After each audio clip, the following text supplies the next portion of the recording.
Shalom. Good morning. All praise and glory to the mighty Most High, our Creator, who is one God, the Spirit, the living Spirit of truth, the self-existing, eternal one. There is none beside him.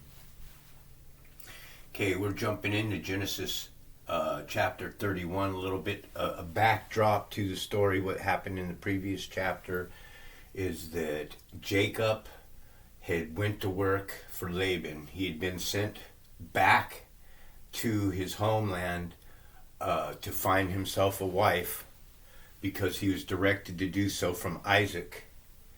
And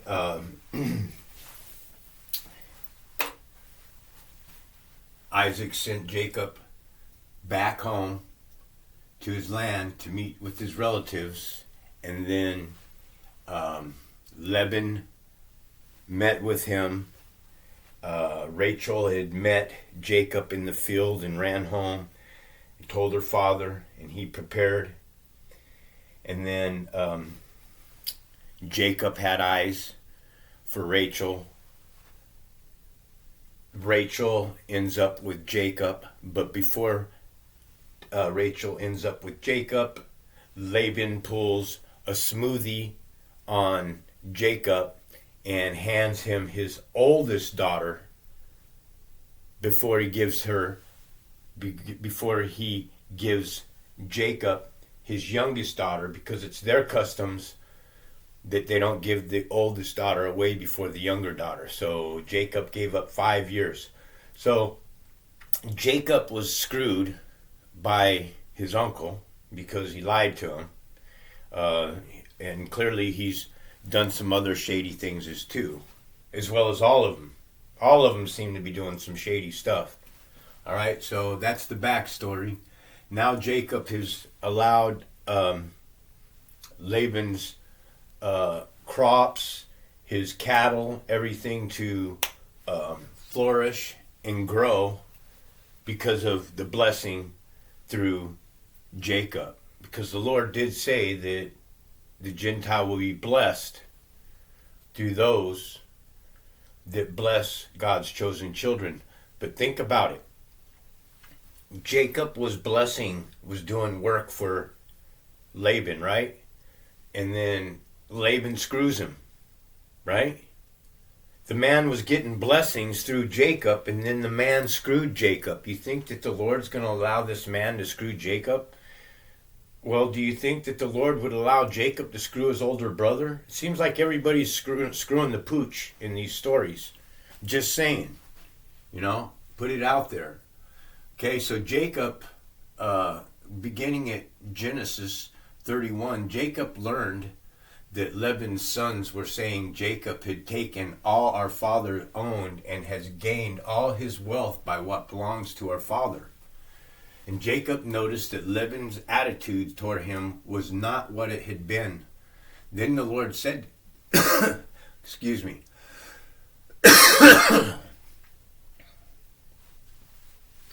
Then the Lord said to Jacob, "Go back to the land of your relatives, and I will be with you." So Jacob sent word to Rachel and Leah to come out to the field to where his flocks were. He said to them, "I see your father's attitude is not what it once was before, but the God of my father has been with me. You know that I have worked for your father with all my strength, yet your father has cheated me. He shortchanged me.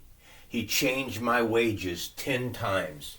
So here you're absolutely being told now that Laban is screwing. I mean, Jacob's feeling like he was screwed, right? Yeah, so with all my strength, yet your father has cheated me with my wages 10 times. However, God has not allowed your father to harm me. If he said the speckled ones will be your wages, then all of the flocks gave birth to speckled young.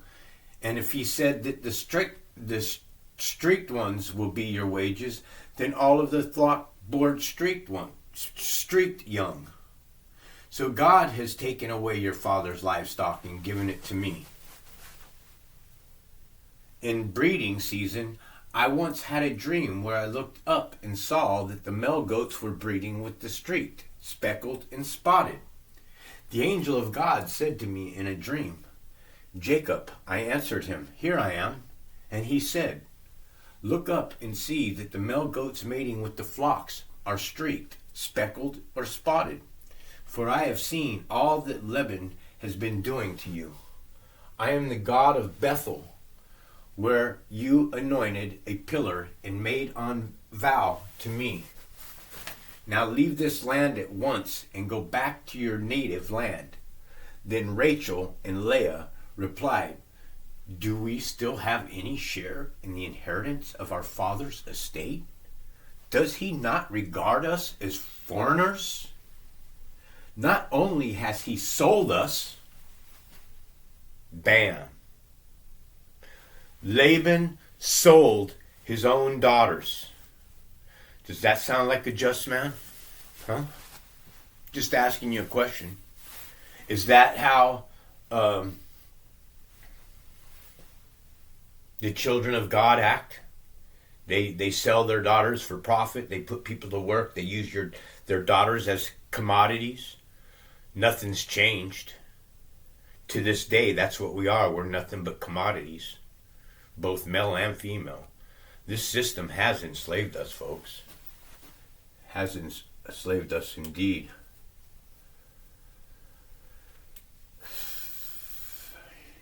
So he's telling him about his breeding season and that he saw in a dream and God talked to him. And he said, Here I am. He looked up all that Laban had been doing to you.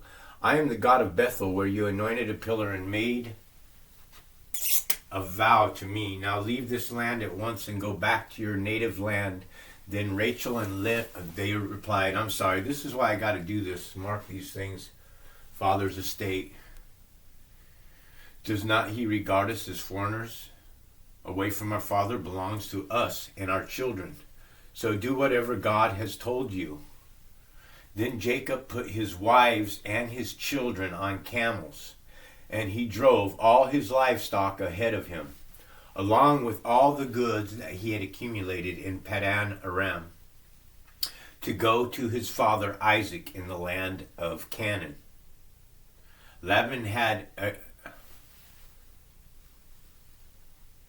When Laban had gone to shear his sheep, Rachel stole their household gods.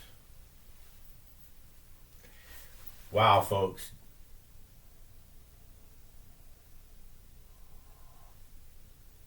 Rachel stole. So now, this here, what is that called? A thief. Holy shit, Rachel's a thief.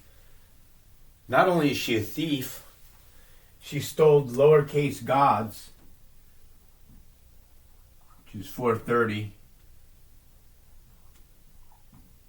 Elohim is his name. Elohim, many gods. All right? Many gods. Mankind. Right? Created on the 6th day.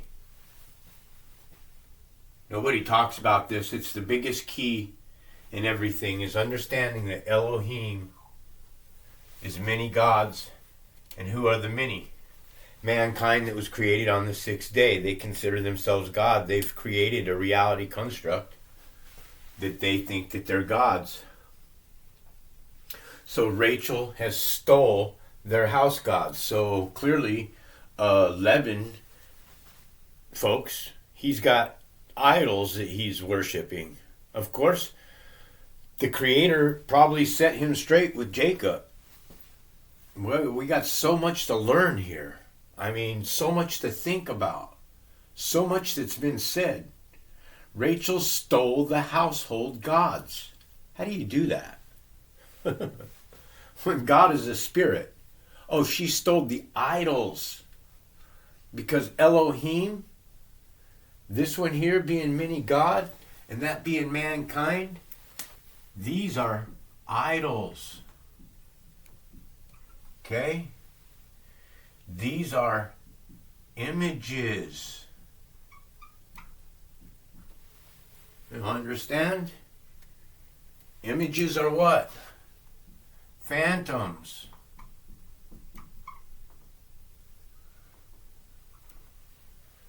Which are what? Ghosts. And what is the ghost? What are our bodies? They are hosts for the ghost. What's a ghost? Never going to stop saying it, guys. It's the spirit of the dead. Okay? Those beings that were created on the sixth day of creation in Genesis 1:25, when God creates the beasts of the field, each according to their kind, are those that consider themselves God, Elohim. Many gods in one. Very, very crafty. Okay. Moreover, Jacob deceived Laban and the Arabian by not telling him he ran away. So he fled with all he had, crossed the Euphrates River, and headed for the hill country of Gilead. On the third day, always the third. It's always a third. Always a third. Please, folks, there are things when they talk about in the Bible that are metaphors. Okay? They're allegories. Okay? They're not meant to be taken literally. And then there's stories in the Bible that are meant to be taken literally.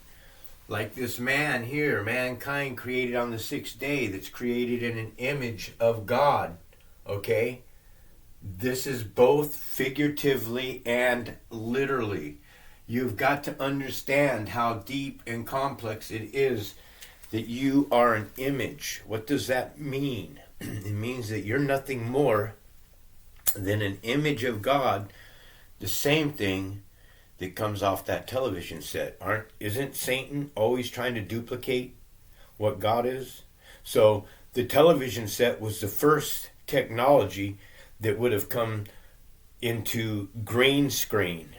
And then as technology is advanced, what did we come to? We came into the smartphones. And then what did they come? Or they came into the green screens, right? You have these green screens. And then the green screens are what? They can manipulate things on these green screens. They can create these CGI settings that are fake, but they look real. I'm telling you, the way that they keep going, eventually they are going to try to say that they've went to Mars. But I'm 60 years old, right? If I lived another 20 years, then they're going to be talking about this shit another 20 years. And they've been talking about going back to the moon forever. They talk about all the stuff that they're going to do, but they never do it, folks. It's never done. They talk about building a wall. They take the money. They collect the money. They increase the taxes, and then the wall never gets built. Okay, over and over and over. They show you these droves of people that walk across border lines. You need to understand that those are all paid shills. Those are all part of the system. Those are people that are gathered together and their governments are saying, hey, we're going to go out there and we're going to do this. It's a fake fucking show. There is no fucking such thing as these fucking people that are migrating from Mexico across the border and all that shit, man. The wall's never going to be built. So we know that Elohim is many, many gods in one, mankind created on the sixth day. And on the third day, Laban was told that Jacob fled, taking his relatives with him. He pursued Jacob for 7 days and caught up with him in the hill country of Gilead. Then God gave to Laban in a dream at night and said to him, be careful not to say anything. not to say anything. Anything. Be careful not to say anything to Jacob, either good or bad. So the Lord has just said to Laban not to say anything. But clearly when I get this next part written up on the board, you're going to see that Jacob turns right around and he turns right around and he says something to Jacob, which probably means more punishment for him to come later.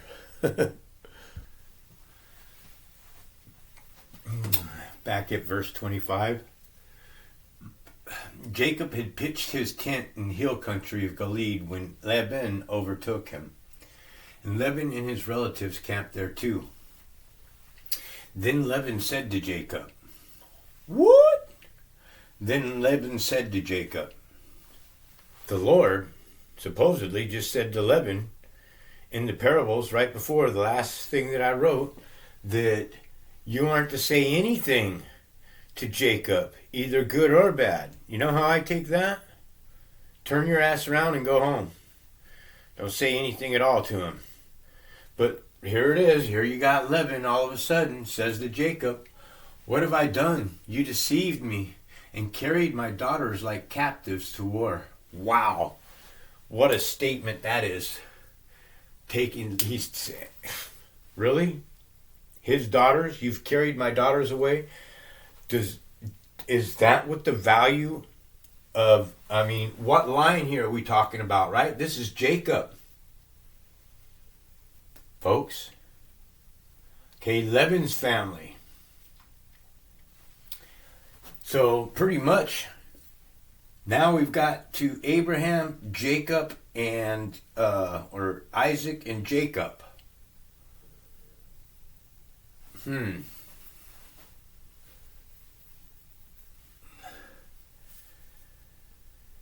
Okay, you didn't even let me kiss my granddaughters or my daughters goodbye. You have done a foolish thing. I have the power to harm you. Hold on, man. Folks, God just said to Laban, whoever it was that talked to Laban said, don't say anything to Jacob, either good or bad. Turn around, get your ass, take your family, your relatives, and all that, man. Just go. You understand me? Who's this Lord? Who's the Lord that's telling Laban not to say anything to Jacob, either good or bad? So much for listening to the Lord. It seems that these people don't listen to anything.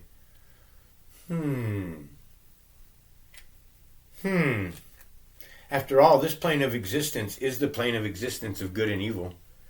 Now, I lived a life of crime, drugs, fornications, lying, cheating, stealing, coveting. I've got a lot of sin and iniquity on my back. This is how you repent earnestly. You turn from that all, and I know that the Spirit of God's on me, because if the Spirit of God wasn't on me, I wouldn't be doing this. I'd still be out in the world chasing after all the tail and everything. Okay. But your God, your father said to me, the God of your father said to me, be careful not to say anything either good or bad. So now he's telling him not to say anything good or bad. He shouldn't have said anything at all. Now you have run off because you longed to return to your father's household. But why did you steal my gods? Now this is big. So Laban has other gods. So Jacob was serving a man for 20 years that worshipped other gods. Why do you think then maybe the Lord allowed this? Because clearly Laban has got to be a Gentile from probably the Hamite tribe, if not the Hamite tribe, the Japheth tribe, those that are in power today, Laban. So now we know that that Laban more than likely is a Gentile. All right? And Jacob served Laban for 20 years. And Laban profited off of Jacob's hard work. And the Creator, through that time, that 20 years, blessed Jacob. Even though he did some shenanigans to make the bulls and the rams and the goats, the strong goats, breed with his goats other than the white goats. Now you have run off because I longed for your father returns to your father's household. But why did you steal my gods? Which is huge. So he's also worshiping other gods. He's got other gods. So we know that Laban at this point in time, he is not a man of God if he has other gods beside him. True? Yes, that's true. So we can start lining up on the bloodlines who's not walking upright with the Creator, the Spirit.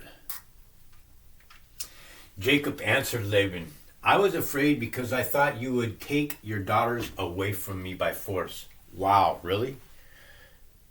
Really? Well, that would be a scary thing. You work with a guy for 20 years and he's like, you can't go. You're my slave, man. You're done, man. What are you talking about? You got my daughters. You're going to drive off with my daughters? You're going to just up and take my life from me? No, that's the way the Gentile are. They want to turn everybody into their slaves. They want you to work for them, labor for them, and they benefit the profits. And then them give you a little piece. You know? And that's the way it is with these dirty sites. Okay, but Jacob answered Laban, I was afraid you'd take your daughters by force. But if you find anyone who has gods, that person shall not live. In the presence of our relatives, see for yourself if there's anything of yours with me. Anything of yours with me. And if so, take it. Now Jacob had not known that Rachel had stolen.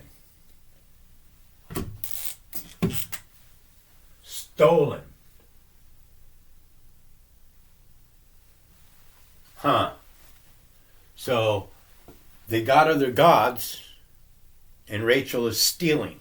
She's taking something without permission. Well, the real truth I'm thinking to myself is, what kind of idols are these to Laban? Did he chase them down? A 7-day journey to chase these people down. Were these idols of his made of gold, pounded gold and silver and valuable idols? Oh, is he putting value on an idol? Then we know that's not of God, and that he was trying to use Jacob, and the Lord blesses Jacob. Clearly you can see that Jacob is being blessed through all of this. Had not stolen the gods. So you got Jacob who's stealing stuff. You got Rachel, that's stealing things. She's hiding the stuff underneath of her camel. I'm sorry, Dad, that I can't get up. I've started my period. I don't know, man. You drive 7 days. I don't care if you're on your period or not. Get down. Get down off of that, man. I'm searching everything. Everything gets searched. Nothing gets unturned. Everything is getting turned over. If you're going to travel 7 days because you think somebody stole your gods, you're going to damn make sure that you go through everything. There's nothing that's going to be unturned. So she was very sly. She just happened to be sitting on the things. Must have been one of the first things. Well, more even...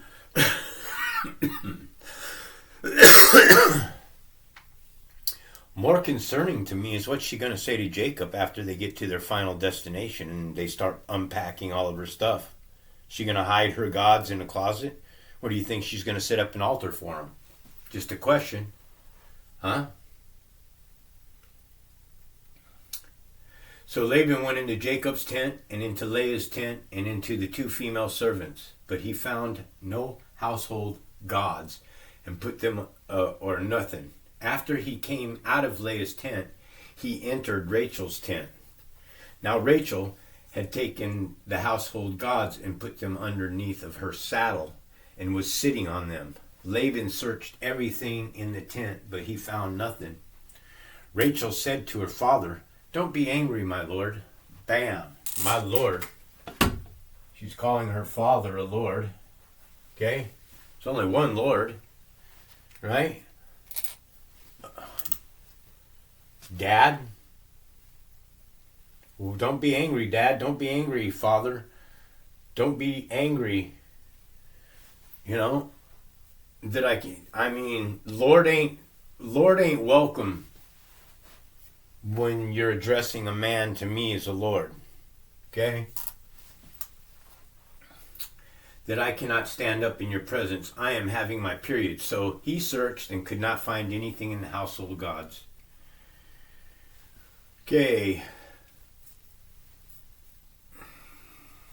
Jacob was angry and took Laban to task.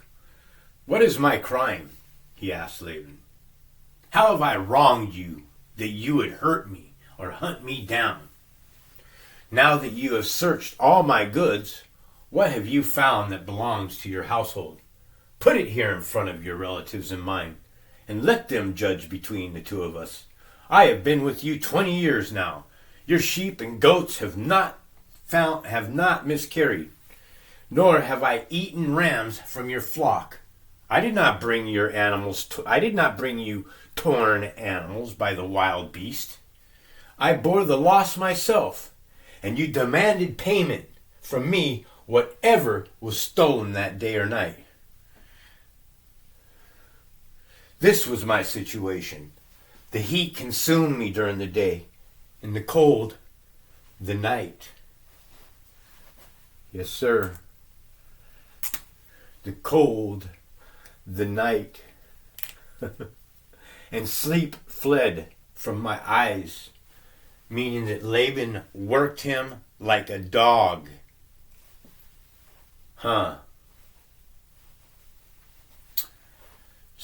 14 years. Woo, boy. People back then really were dumb, huh? Works 14 years of your life for 2 daughters. In America, if that happened, man, you wouldn't have anything, man. You'd be ass busted, man. Your 2 sisters would run off, man, with one another with all your money and goods. The way these stories are written, man, they'd probably run off with one another and become bisexuals with one another. Well, we don't need men anymore. We don't need men. No, we don't need that shit. We got all your shit now. I'm so sick of women that are blind with scales on their eyes, not awake, can't figure this stuff up. Haughty, loud, proud, arrogant. Fuck this nation, man. Whew.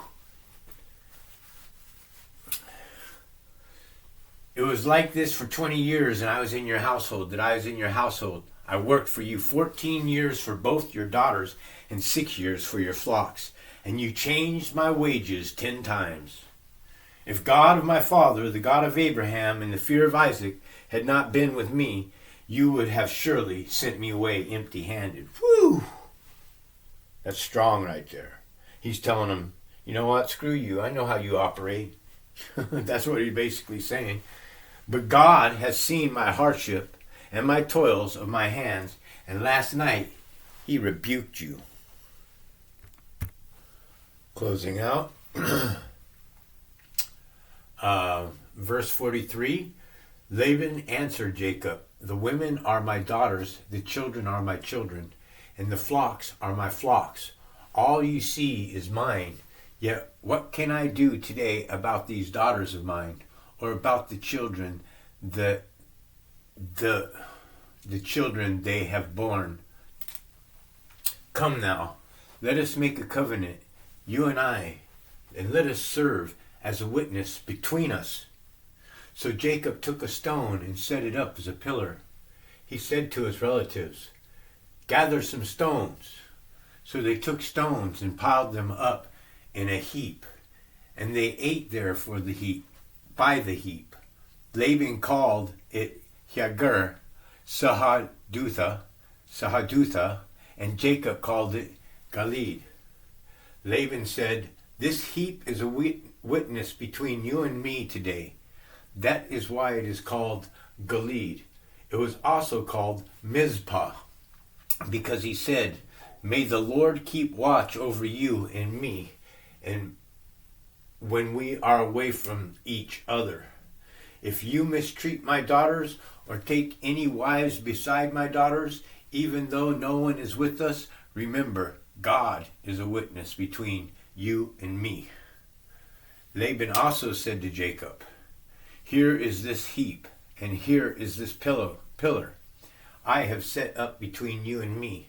This heap is a witness, and this pillar is a witness, that I will not go past this heap to your side to cause you harm, and that you will not go past this pillar or heap to my side to cause me harm. Okay. May God of Abraham and Nahor and God of the fathers judge between us. So Jacob took an oath in the name and fear of his father Isaac. He offered a sacrifice in the hill country and invited his relatives to a meal. After they had eaten, they spent the night there. Early the next morning, Laban kissed his daughters and his grandchildren, and then he went upon his way and returned home. All right, folks, that's a lot of, going back and forth. I don't know. What do you guys think, man? Put it down in the comment section. Like I say, this is a learning experience. There's only a couple of people that I like to chat with about these things that, I'm open to hearing what they say. Though, if you put it down there in the comment section and it may fill in a puzzle piece or something that sets off something inside of my head, because the pieces, since we are the ones that fell away from the Creator, all of us obtain a piece of the truth.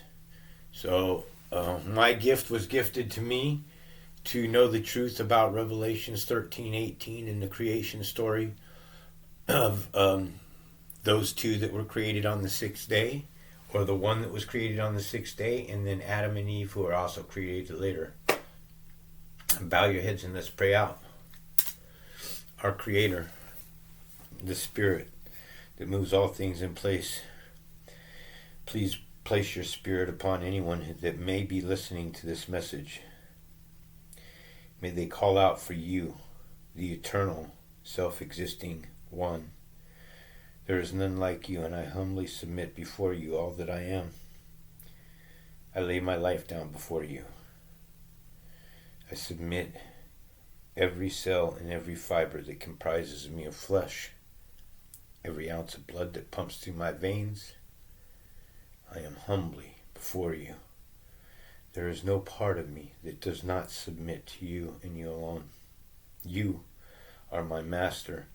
Let those hearing this message to the end find peace and blessings through you, the Spirit, the self-existing eternal one, our Creator, the Master that moves all things in place. A Spirit. Shalom. This is White Raptor News Ministries.